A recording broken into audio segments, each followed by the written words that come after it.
Hi, this is Josh from Shamma Sandals, and today we're going to take a look at the mailbag and see if we can answer your questions. So the first question comes from Bonnie. Bonnie says, "Hi, I'm looking for advice. I love these sandals and they smell really bad after lots of wear. They were fine until I got them wet and wore them wet. Do you have ones that don't get smelly? Hope you're safe and well, Bonnie." All right, Bonnie, well, thanks for the question.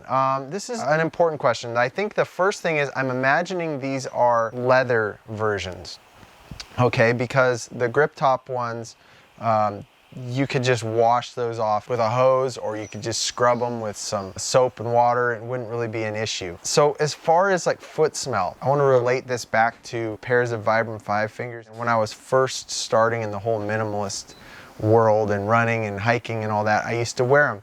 And they were great. They have this huge downside though. It's like if you had one pair of socks and that's all you ever wore. Like you can clean them once a week, but what if you cleaned your socks once a week? That'd be awful. In any case, looking like, what do I do about this smell of the 5 fingers? And I came across this one comment online where people were talking about how to clean them. And you know, I'd tried everything. I threw in the wash, and then I would throw them in a bag with the denture pills, and you know, they'd fizz and they'd smell kind of minty and a little better, and they'd be okay for a couple days, and then they'd stink again. And then you'd just be sitting somewhere and your feet would get hot and they'd just start stinking again, right? So they were pretty awful. In any case, this one person said, "It's not the 5 fingers that stink, it's your feet." So I'm not attacking you here, Bonnie, but it's your foot that is going to create the stinking. Make sure that you're washing your foot before you put it in the sandal or on the sandal. As to this pair of sandals now, if they are leather, and I imagine they are, you might want to give them a little break.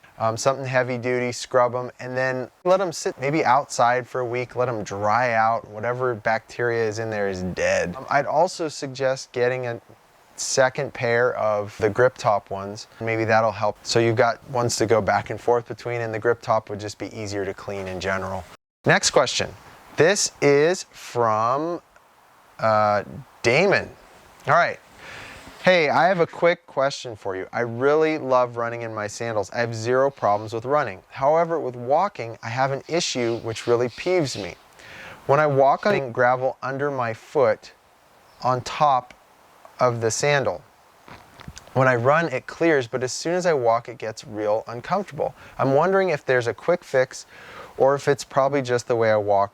It's probably the way you walk. In all honesty, it's really amazing. We all have these little patterns or idiosyncrasies with the way we walk. I don't know which model of sandal you have. I imagine if you have the Warriors, you're going to end up with more little hitchhikers. If you want to eliminate the problem a little bit or reduce it pretty significantly, pick up a pair of mountain goats if you don't already have them. Since they're basically like ½ an inch thick, they're going to alleviate a little bit of those pebbles and stuff getting in there. It'll reduce it pretty significantly. The other thing is, one of the great benefits of the sandals and minimalist footwear, the whole point behind it is so that you are getting feedback when you're walking or when you're running.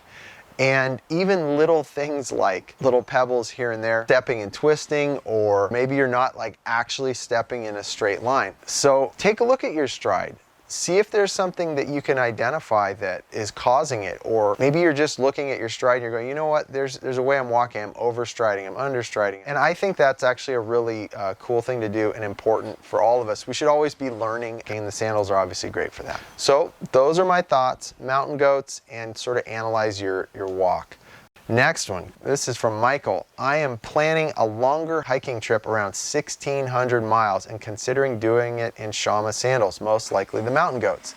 Therefore, I ask myself how many pairs I would need for this trip. I'm aware that every sandal is unique and that the style of walking as well as the terrain and weather can affect the life. Nevertheless, it would be super helpful to me if you could give me a rough estimate on the life of the mountain goats and maybe also the chargers, and no worries, I will not blame you if they break earlier or later than expected. Thank you. It would be no problem for me to carry more than 1 pair of spare sandals on the trip, so thank you very much for your answer to this tricky question." All right, Michael, great question. Yeah, it's true, we don't actually know how long each pair of sandals will last. So I have been running exclusively in these Warriors here, And I think I have eclipsed 250, 300 miles on them. And as you can see, the tread for the most part is in great shape. There's a little bit of wear here on the outside. It's gotten kind of flat, where I will tend to kind of dig in a little bit as I'm running. So this is a pair of Warriors, and I usually expect 500 miles out of the Warriors, but that's me and the surfaces that I run on here in Santa Cruz. So I think with the Mountain Goats, you know, expect somewhere between 500 and 800 miles. I've heard of people going farther in them, and especially if you're just walking, yeah, maybe you could be on the high side. So I'd pack 2 of those.